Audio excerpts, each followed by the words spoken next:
슬픔과 고독을 견디며 오늘도 자신만의 길을 걷는 당신을 위한 이야기. 사는 모습은 달라도 우리는 누구나 스토너다. 오늘 만나볼 책 스토너는 제목 그대로 스토너라는 한 남자의 인생을 담은 책인데요. 그는 가족과 동료들로부터 고립되어 쓸쓸한 인생을 살아가고 세계대전과 대공황 속에서 생겨난 각종 불행에 시달리며 언뜻 보기에 매우 초라한 삶을 살았습니다. 하지만 그는 죽을 때까지 자신의 신념대로 또 자신의 모습 그대로를 지키며 살고자 했습니다. 그의 모습을 통해 누구나 철저히 혼자이지만 이런 평범하고 고독한 일상이 곧 인생에서 가장 빛나는 순간들이라는 것을 전하는 책, 스토너. 지금 만나볼까요?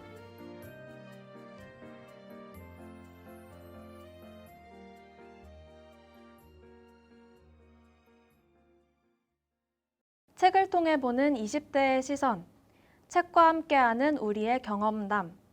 20대만의 이야기가 모이는 투게더 책방에 오신 것을 환영합니다. 안녕하세요. 투게더 책방 영업을 시작하도록 하겠습니다. 저는 투게더 책방지기 포카리입니다. 오늘 저희 책방에 손님들이 찾아오셨는데요. 다들 자기소개 한 번씩만 부탁드릴게요. 여기서부터. 안녕하세요. 이번에 독서기 클럽에서 이렇게 이야기를 나누게 된 두릅이라고 합니다. 안녕하세요. 저는 호프라고 합니다. 안녕하세요. 저는 윌리라고 합니다. 여러분들 모두 방문해 주셔서 감사합니다. 요즘 날씨를 보면 가을이 찾아온 것 같아요. 높고 맑아진 하늘의 모습과 시원해진 날씨를 보면 계절이 바뀌었음을 알 수 있는 것 같은데요. 하지만 코로나19 때문에 밖에도 잘 못 나가고 집콕해야 하는 상황이 좀 슬프게 느껴지기도 하는데요. 어떻게 다들 잘 지내고 계시나요? 네. 사실 저는 집콕하는 걸 좀 더 좋아해가지고 자취방에서 거의 안 나가게 되니까 훨씬 편하고 좋은 것 같아요. 네, 저도 비대면인 상황, 비대면 수업을 듣는 것에 적응을 잘 했고, 그리고 비대면일 때 전공 과목을 많이 들어두고 싶어서 이번에 7 전공하고 있습니다. 저는 통학 시간을 많이 아껴가지고 오히려 비대면인 상황이 더 좋다고 느끼네요. 7 전공이면 학점이 혹시 어느 정도인 거예요? 총 채플까지 합하면 22.5 학점 듣고 있습니다. 여러분 추천하지 않아요. 엄청 바쁘실 것 같은데. 그쵸? 네. 저는 이제 온라인으로 들으면서 사실 좀 밀린 것도 좀 밀리게 되고 나름대로 그래도 공부는 하는데 그래도 좀 밀리는 것 때문에 좀 그게 좀 문제인 것 같아요.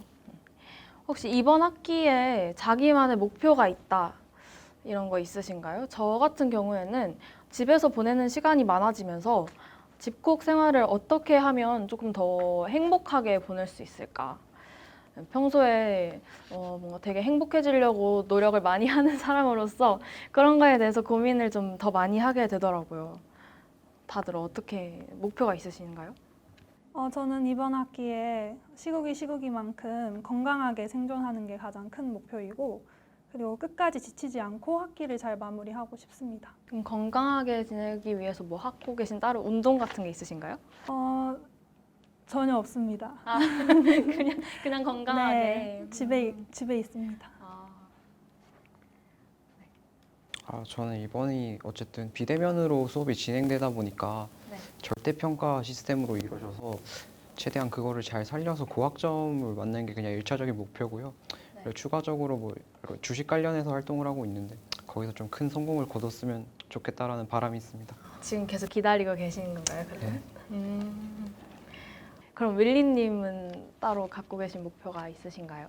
저는 수업 강의 듣는 거 말고도 이번 학기 책도 좀 많이 읽고 싶고 좀 비교과 활동도 많이 참여하고 싶다는 게 올해 목표예요. 비교과 활동 그럼 혹시 시작하신 거 있으신가요? 그 명칭은 잘 기억이 안 나는데 타임스톤 관련해가지고 조금 시간 활용 관련해가지고 비교과 교수님이 수업하는 거 있는데 그거 신청해서 듣고 있어요. 추천 다른 분들에게 추천할 만하다 하나요? 아직 네. 강의가 한 개밖에 없어가지고 아. 잘 아, 모르겠어요. 다들 나름대로의 목표를 가지고 그래도 네, 좀 보내고 계시는 것 같습니다. 이번 달 투게더 책방에 소개된 책이 2가지였는데 스토너를 택한 이유 혹시 어떻게 되시는지 두릅님 어떻게 되시나요? 사실 제시된 책이 선량한 차별주의자랑 스토너였는데 선량한 차별주의자가 흔히 뭐 정치적 올바른 뭐 PC라고 하는 주제를 다루는 책이라고 알고 있었는데 그 부분에 대해서 되게 많은 이야기가 이렇게 사회적으로 대두가 되다 보니까 그 부분에서 좀 피로감을 느껴가지고 그냥 스토너를 선택해서 읽게 되었습니다. 호프님은 저는 투게더 책방에 소개된 다른 책인 선량한 차별주의자를 굉장히 재밌게 읽었는데 평소에 고전 문학을 접하기 쉽지 않다고 느껴서 경험해보고 싶은 마음에 스토너를 선택해서 읽게 되었습니다. 잘 선택하신 것 같나요? 네, 잘 선택한 것 같고 여기 이렇게 여러분들이랑 촬영도 하게 되고 재밌는 경험이 되는 것 같습니다.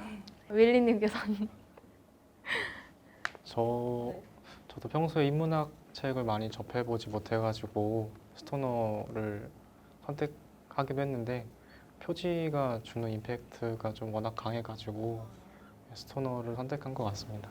표지에 어떤 점이 좀 인상 깊으셨어요?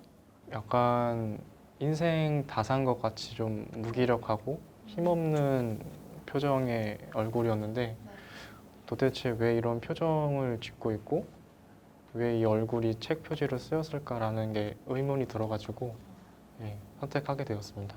저도 표지에 있어서 진짜 공감을 하는 게 저도 딱 보자마자 이렇게 딱 남자 한 분 이렇게 딱 계시는데 되게 임팩트가 있더라고요. 그래서 저도 공감하는 것 같아요. 네. 이제 다음 코너로 넘어가 보려고 하는데요. 20대만의 질문에 대해서 이야기를 나누어 보려고 해요. 이제 20대를 살아가는 사람으로서 스토너의 젊은 시절에 대해 어떤 말을 해주고 싶은지에 대해서 이야기를 해보려고 하는데요. 저 같은 경우에는 스토너가 농부가 될 줄 알고 이렇게 지내다가 영문학에 매료가 되어서 거기에 푹 빠져서 그쪽으로 길을 아예 틀어버렸잖아요. 그래서 그거에 있어서 진짜 하나에 꽂혀서 저렇게 길을 걸어가는 그런 스토너의 삶에 되게 뭔가 되게 배우고 싶다? 뭔가 부럽다 이런 생각을 좀 했던 것 같아요. 네. 다른 분들은 어떻게 되시나요? 네. 윌리님은 어떻게 되시나요? 자신이 좋아하고 잘하는 걸 열정 있게 몰입하는 모습이 진짜 배우고 싶다라는 생각도 들었고 그 박명수 씨가 죽음과 결혼은 뒤로 미룰수록 좋다라는 말을 했는데 좀 스토너 씨도 좀 결혼을 좀만 생각해보고 했더라면 좋지 않았을까라고 생각하네요. 그렇죠. 결혼에 있어서 진짜 여러 가지 고생 그런 게 조금 있었던 것 같은데 박명수 씨가 그런 말을 호프님은 어떤 말을 해드리고 싶나요?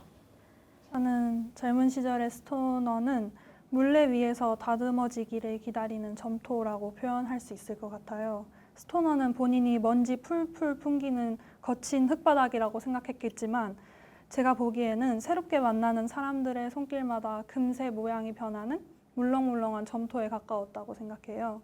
씨앗을 품지도 깊은 뿌리를 감당하지도 못하는 연약한 존재인 거죠. 그런데 스토너는 항상 자기가 억세고 강하다고 굳게 믿고 있어요. 그렇게 자신을 신뢰하는 게 중요하다고 생각해요. 그런데 스토너는 본인을 너무 과신하지 않았나 싶어요. 더 열린 마음과 귀로 재단하는 태도가 아니라 더 포용하는 태도로 살아보라고 조언해주고 싶네요. 좋은 말씀이신데 그러면 혹시 굳고 거세고 저는 그런 부분을 그런 부분을 어느 장면에서 느끼셨나요? 새롭게 만나는 사람마다 네. 약간 방어적인 태도로 관찰하고 판단하고 친밀함을 보이는 것보다는 그 사람이 어떤 사람인지 파악하려고 보이는 모습들이 저는 강하려고 굳세려고 하는 모습이라고 느껴졌던 것 같아요. 두름님은 저는 그래도 자기가 하고 싶어하는 학문 분야에 대해서 이렇게 쫓아가고자 하는 그런 결단력이 되게 부러웠고요. 추가적으로 보자면 굉장히 힘든 가정 환경에도 불구하고 이렇게 좀 돈이 안 된다고 평가되는 이런 문학 분야에 대해서도 이렇게 뭐 끝까지 그 길을 걸어보고자 하는 그 결단과 태도가 정말 대단하다고 느꼈습니다. 세 분 다 잘 들었습니다. 그러면 스토너가 이디스에게 느낀 감정처럼 당신이 운명적인 사랑이라고 생각하는 사람을 만난다면 각자 어떻게 하실 건지 그거에 대해서 얘기를 나눠보려고 하는데요. 저는 스토너처럼 이렇게 엄청 대놓고 직진하지는 못해도 약간 그 옆에서 그 사람의 신경이 쓰일 정도로 그 정도로는 조금 어필을 하려고 노력을 할 것 같아요. 근데 그래도 어느 정도 기간은 좀 두고 그렇게 표현을 할 것 같은데요. 네, 호프님은 어떻게 하실 건가요? 만약에 운명적인 사랑과 그런 감정을 느끼게 만드는 사람을 만난다면 먼저 제 감정과 그리고 상대방을 의심할 것 같습니다. 저는 스토너가 이디스를 운명적인 사랑이라고 생각한 건 큰 실수이자 착각이었다고 생각합니다. 너무나 무지하고 어린 두 사람이 결혼을 해서 서로를 불행하게 만든 걸 보면 감정이란 게 믿을 만한 게 아닌 건 아닌가 이런 생각을 하게 됩니다. 그러면은 그분이 운명적이다 이렇게 판단하는 본인만의 기준이 있으신가요? 저는 사람을 잘 믿지 못하는 성격이에요. 그러나 제 강아지를 보고 운명적인 사랑을 확신했죠. 네, 그래서 네, 사랑이란 감정은 느끼지만 네. 사람은 의심하게 되는 것 같습니다. 그렇게. 릴리님은 어떻게 하실 건가요? 스토너가 본인이 생각하기에 운명적인 사랑이라고 느꼈는데 네. 거꾸로 이디스는 스토너를 운명적인 사랑으로 느꼈을까라는 생각을 갖게 되었어요. 그래서 내 감정도 중요하지만 상대방이 나에 대해서 어떤 생각을 갖고 있는지를 조금 만나보고 시간을 가지면서 서서히 알아가는 게 먼저지 않을까라고 생각하네요. 약간 서서히 알아가는 기간은 어느 정도가 좀 자연스러울까요? 저도 알아가 본 적이 없어가지고 아, 답을 드리기 어렵네요. 네, 넘어가는 걸로 합시다. 그러면 두름님은 어떻게 하실 건가요? 저는 어쨌든 운명적인 상대라고 느끼게 되는 게 본능적인 감정이기 때문에 네. 의심을 한다거나 이런 거는 하진 않을 것 같은데 뭔가 쑥스러운 뭐 마음이 들 수도 있을 것 같고 그에 네. 따라서 이걸 좀 자기 부정하면서 조금 거리를 두다가 끝내 이렇게 쫓아가서 네. 어필을 하면서 이렇게 알아가려는 시도를 할 것 같습니다. 네, 잘 들었습니다. 이제 다음 코너 심층유도 질문에 대해서 얘기를 나눠보도록 하겠습니다. 스토너에는 주인공의 인생이 고스란히 담겨 있는데요. 그의 인생이 성공적이었는지 그거에 대해서 얘기를 나눠보려고 하는데 우선 네, 그 패널분들의 의견을 좀 들어보겠습니다. 호프님은 어떻게 생각하시나요? 저는 제 독서 후기에도 적었는데 스토너의 인생이 충분히 성공적이었다고 생각을 해요. 그의 인생은 실패작이 아니죠. 다만 중요한 건 그의 삶에 의미를 부여하고 그의 삶을 성공작으로 만든 것은 스토너 그 본인이다는 사실입니다. 제가 본 스토너는 무심한 사람이면서도 자신이 아무 의미 없는 존재가 되는 것을 극심히 두려워했어요. 인생의 끝까지 본인에게 부여한 존엄성을 놓지 않으려고 시도한 자체가 성공적인 삶을 살았다는 증거가 아닐까 생각을 합니다. 그 시도를 했다는 것 자체가 의미 있는 거다. 네, 좋은 말씀이신 것 같습니다. 윌리님은 성공적이라고 보시나요? 스토너라는 사람이 대학 교수로서 30년 이상 근무했다라면은 성공한 삶이겠고, 반면에 이제 가장으로서 아버지로서 이제 가장의 책임을 다하지 못했다는 점을 본다면 실패한 인생인 것 같아요. 근데 이거를 가지고 실패했다, 성공했다 이렇게 이분법적으로 나누는 거는 스토너라는 사람을 절반밖에 못 비추는 것 같아서 저는 좀 다른 개념으로 정의하고 싶은 게 스토너가 죽기 전에 계속해서 되뇌었던 말이 너는 도대체 무엇에 만족했나? 라는 말을 계속 되뇌이거든요. 근데 이 말이 내가 뭐 세상에 성공했나? 실패했나? 이런 뜻이 아니라 내가 정해놓은 기준을 내가 달성했나? 아니면 달성하지 못했나? 이런 걸 계속 되뇌이는 것 같았어요. 그래서 학자로서 본인이 탐구하고 싶은 영역을 끝까지 탐구했다는 점에서 스토너는 만족하고 성공했다라고 저는 평가하고 싶지만 이디스나 가족 관계에 있어서 스토너는 적극적이지 못했어요. 이디스라는 사람이 자신에게 가하는 피해라든지 양육 방식에 대해서 어떠한 불만도 제기하지 않았어요. 오히려 그러한 자신에게 익숙하지 않은 상황이 닥쳐올 때마다 스토너는 그 무기력함이라는 감정, 자신이 가장 익숙한 감정으로 도망치는 거를 제가 책을 읽으면서 계속 확인했는데 이제 스토너가 죽기 전에 이디스를 더 사랑하지 못한 거를 굉장히 후회하는 장면이 나오거든요. 그래서 한 아내의 남편으로서 스토너는 자신의 익숙한 감정을 벗어나서 더 사랑하지 못했다는 점에서는 조금 실패하고 아쉽지 않았나라고 생각을 합니다. 저도 여기 독서 후기를 적을 때 그때 사랑에 있어서는 실패한 것 같다 이렇게 적었었거든요. 그게 저도 공감이 갑니다. 말씀해 주시면 돼요. 네. 저는 제 3자가 이제 어떤 개인의 인생에 대해서 성공했냐 실패했냐 이것을 논하는 것은 조금 무리가 있다라고 생각을 하고요. 네. 마찬가지로 인생이란 게 굉장히 연속적인 부분인데 단편적으로 성공했냐 실패했냐 이렇게 단정적으로 판단하는 것도 좀 무리가 있다고 생각을 합니다.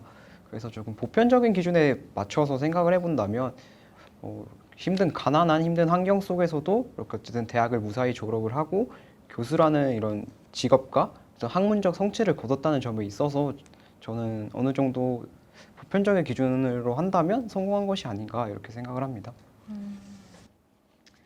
사실 어떻게 보면 평생을 거쳐서 계속 무언가를 이뤄야 되는 거고 항상 성공할 때도 있고 실패할 때도 있는 건데 뭔가 그것들을 반복하는 그 과정이 중요한 거고 그걸 했다는 사실 자체에서 본인이 어떤 걸 느끼냐 이런 게 더 중요하다고 생각을 해서 사실 스토너는 그런 점에 있어서는 제가 봤을 때는 성공한 삶을 사신 것 같다는 생각이 들어요. 왜냐하면 남들이 말하는 성공 그런 건 이루지 못했다고 보이지만 그래도 스토너가 인생을 바칠 무언가를 알아봤고 그거에 대해서 몰두했기 때문에 저는 그런 점에서 성공했다 이렇게 충분히 볼 수 있다고 생각합니다. 제가 이걸 읽으면서 내가 생각하는 실패란 어떤 걸까 이런 생각도 해봤어요.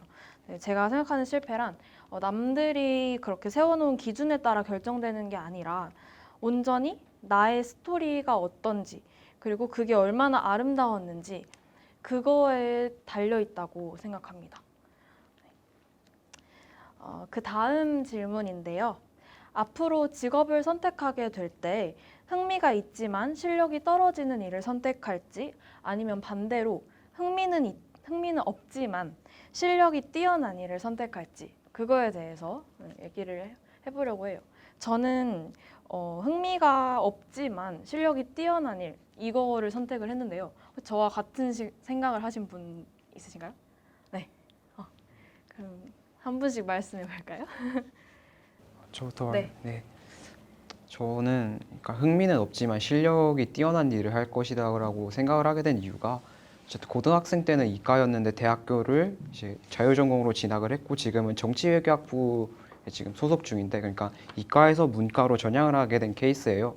그래서 고등학교 때 이제 코딩이라든지 이런 해킹 관련해서 되게 관심이 많아가지고 그걸 살려서 이제 수시 전형으로 입학을 했는데 이제 대학 생활을 하고 서울에서 좀 살다 보니까 정치외교과 쪽 분야에 내가 흥미가 있구나 싶어서 이제 전과를 하고 관련 분야에서 이제 인턴 생활도 좀 하고 그랬는데 하면서 느낀 것은 이게 되게 흥미가 좋고 내가 재밌어 하는 건 맞는데 내가 이걸 해가지고 도대체 어떻게 뭘 먹고 살지? 이런 근본적인 고민이 들더라고요. 그래서 저는 흥미는 없지만 실력이 있는 일로 이렇게 돈을 벌고 그 돈을 기반으로 해서 제가 흥미를 가진 일을 취미생활로 이렇게 살아가는 게 보다 현명한 인생을 살아가는 방법이 아닐까 싶습니다. 그렇죠. 사실 잘하는 일을 하게 되면 어떻게 보면 좀 마음적으로는 안정적인 마음을 가질 수도 있잖아요. 막 좋아하는 일을 하게 되면 아, 내가 그걸 어떻게든 이걸 살려서 진짜 인정받고 싶다 이런 그런 게 좀 떨리고 좋을 수도 있지만 재밌을 수도 있지만 어떻게 보면 불안할 수도 있는데 그런 점에서 뭔가 잘하는 일을 좀 더 잘하는 일을 하고 흥미 있는 일은 그냥 취미로 해야겠다. 저도 그렇게 생각한 것 같습니다. 윌리님은 왜 그렇게 생각하셨나요? 저는 사회복지학과인데 네.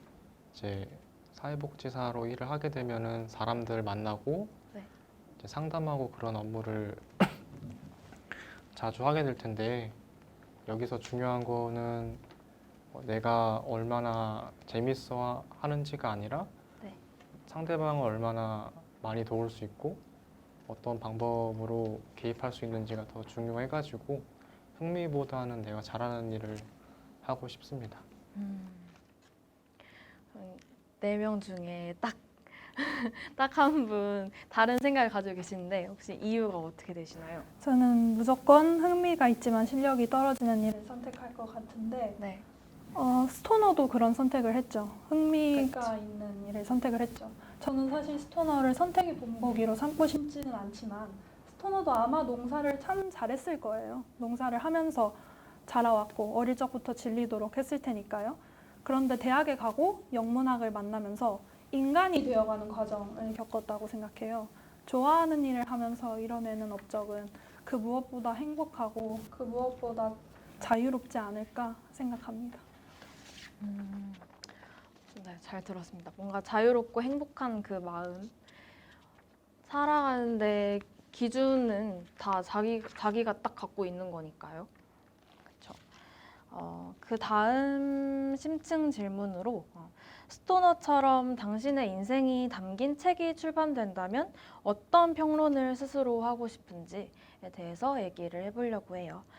네, 저 같은 경우는 긍정적인, 물론 제 입으로 말하기 부끄럽지만 약간 긍정적인 에너지와 어떤 기분 좋은 무언가들에 항상 되게 그걸 기억하고 그 순간에 집중하고 그걸 기록하려고 노력을 많이 하거든요. 그래서 제가 일기 쓰는 걸 굉장히 좋아하고 영상을 찍어서 따로 제가 뭐 그 순간을 남기고 이런 거 되게 하거든요.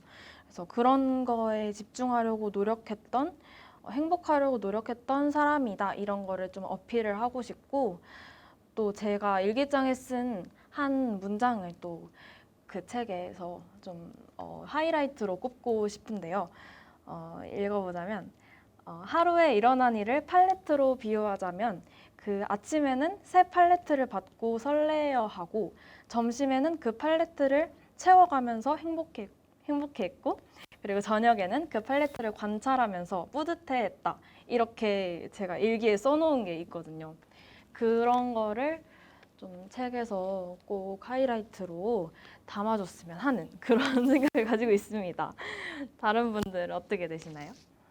어떤 평론을 하고 싶다? 먼저 호프님 말씀하실래요? 만약 제 일대기가 담긴 책이 출판이 된다면 저는 제 인생을 평론하거나 평가하고 싶지는 않아요. 저는 살면서 수많은 평가를 받아왔고 지금도 학점으로 계산당하고 그리고 나중에 취업을 해서도 실적으로 재단당하겠죠. 그래서 저는 제 인생을 평론하고 싶지는 않고 저는 스토너의 독서 후기를 아마 스토너를 가장 미워했을 이디스의 입장에서 썼는데요. 스토너가 이디스를 정말 이해를 못하기도 했죠. 그래서 저는 오히려 스토너에게 이디스가 있었듯이 저를 미워하는 사람도 있을 거 아니에요? 그래서 그런 사람들한테 제 일대기가 담긴 책을 평론해달라고 부탁을 해보고 싶네요. 그렇게 해서 언론 플레이를 하면 책도 잘 팔리지 않을까요? 약간 좀 흥미로운 이야기인데 그러면 약간 대충 예상 가시는 그런 분들이나 사연이 있는 건가요? 있죠. 그쵸. 다들 한 명씩은 있지 않으신가요? 그쵸. 다른 분, 네, 두루님은 네. 저는 뭐 제가 어떤 삶을 살아갈지 뭐 잘 모르는 상황이라서 네. 그래서 감히 평론을 하기가 조금 어렵더라고요. 그런데 제 스토너와 마찬가지로 저도 일기를 쓰고 있는데 네. 일기를 쓰면서 항상 제가 그 끝에 막 드는 생각은 나는 아무것도 한 게 없다. 그런데 아무것도 하지 않은 것도 아닌 것 같다. 뭐 이런 생각이 계속 들더라고요. 네. 그래서 저는 저에 대한 이런 이야기의 평론을 쓰자면 아무것도 하지 않는 삶이지만 그렇다고 아무것도 하지 않는 것은 아닌 삶. 이렇게 평론을 하고 싶네요. 뭔가 평범한 삶이라고 말을 할 수도 있을 것 같은 그런. 네. 네. 웰리님은 어떤 평론을 하고 싶으신가요? 책이 출판된다면 아마 자서전일 텐데 네네. 자기 자서전에 자기가 평론하는 거는 조금 웃기지 않을까 해가지고 네. 그냥 평론을 하고 싶지가 않네요. 아 그러면은 그래도 약간 좀 이 순간만큼은 좀 자랑하고 싶다. 개인적인 걸 수 있는데 예. 대충 어떤 나이대가 제일 하이라이트, 지금까지 지내온 시간 중에 어떤 나이대가 제일 본인의 하이라이트라고 생각하시나요? 지금이요? 그렇죠. 지금 만족하면서 지내는 게 제일 좋죠. 이제 마무리 질문을 해보려고 하는데요. 이 책에 가장 어울리는 해시태그 각자 꼽아주시면 되는데 그 이유도 함께 말씀을 해주시면 돼요. 제가 꼽은 해시태그는 평범인데요. 사실 이 소설이 스토너가 평범한 삶을 살았고 또 그 평범한 사람들, 이 책을 읽는 평범한 사람들에게 그만큼 여운을 줬다. 뭐 이런 평가를 되게 많이 받는다고 그러더라고요. 그래서 평범이라는 해시태그를 골랐습니다. 네, 다른 분들은 어떤 해시태그를 부르셨나요? 네, 누룽님 먼저 말씀해 주세요. 저는 자기연민이라는 키워드로 해시태그를 달았는데요. 저는 이거 독서 평론을 쓸 때 왜 사람들이 스토너의 인생을 가지고 행복했는가, 성공했는가, 불행했는가를 가지고 주던 평론으로 이루어지고 있는 것이 조금 의문이어가지고 이렇게 그걸 주제를 바탕으로 글을 썼어요. 그래서 왜 자기연민이라는 키워드를 삼았냐면 어쨌든 이제 스토너의 삶이 성공했다고 생각을 하든 실패를 했다고 생각을 하든 그게 그 스토너의 삶을 자신의 삶의 투영을 가지고 위로받고 이렇게 스스로 자기 만족을 하는 과정을 이끌어내는 책이 아닌가라는 점이 생각이 들더라고요. 그래서 저는 해시태그로 자기연민을 꼽아봤습니다.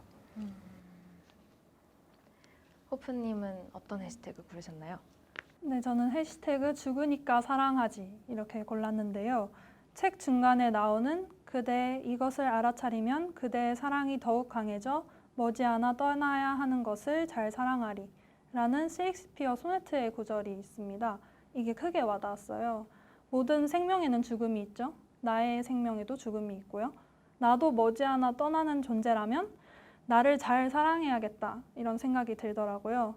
스토너도 자기를 잘 사랑해야 한다는 사실을 깨달았기 때문에 끝까지 본인을 사랑했고 그래서 성공적인 삶을 산 것이라고 생각이 듭니다. 그것에 대해서 저도 할 말이 있는데 사실 올해 제가 강아지를 떠나보내게 됐어요.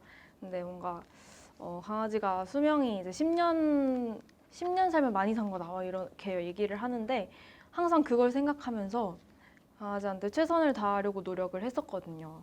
그래서 뭔가 죽음이 있으니까 더 사랑하게 된다. 이 말에 되게 공감이 많이 되는 것 같습니다.